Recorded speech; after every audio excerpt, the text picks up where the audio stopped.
বন্ধুরা সবাই কি করছো? তো সন্ধ্যা হয়ে গেছে। আজ দেখো আমাদের একটা প্রত্যেকের কাছে একটা স্মরণীয় দিন। আজ 26/1/26 সালের, আজকে 26শে জানুয়ারি। তো আজকে আমি যে চ্যানেলটা খুলেছিলাম শুভ দীপাবলির দিন থেকে, এবং সেটা সত্যি কথাই আমার বোন দীপান্বিতার চেষ্টাতেই দীপাবলির দিন আমার চ্যানেলটা ও খুলে দিয়েছিল, যেটার নাম ছিল ধৃতিস ভাইবস। তো আজ সেই চ্যানেলটা ভিউয়ার্স 100 অতিক্রম করে গেছে, 101।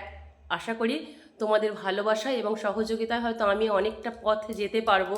অবশ্যই যদি তোমরা পাশে থাকো আর আমার চ্যানেলটাকে তোমরা পছন্দ করে থাকো, আর তোমাদের আশীর্বাদ যেন আমার মাথায় থাকে, এটা নিয়ে আমি চলতে চাই। তোমরা প্রত্যেকে আমার পাশে থেকো এবং সহযোগিতার হাত বাড়িয়ে দিও। আমি ধৃতি, আর আমার চ্যানেলটার নাম ধৃতিস ভাইবস।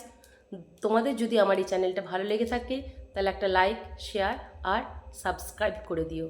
এই খুশির খবরটা তোমাদের সাথে আজকে আমি শেয়ার করলাম, কারণ আমিও ভীষণ খুশি, আর আশা করি তোমরা আমার বন্ধু, তোমরাও আমার সাথে নিশ্চয়ই প্রত্যেকেই খুশি হচ্ছ।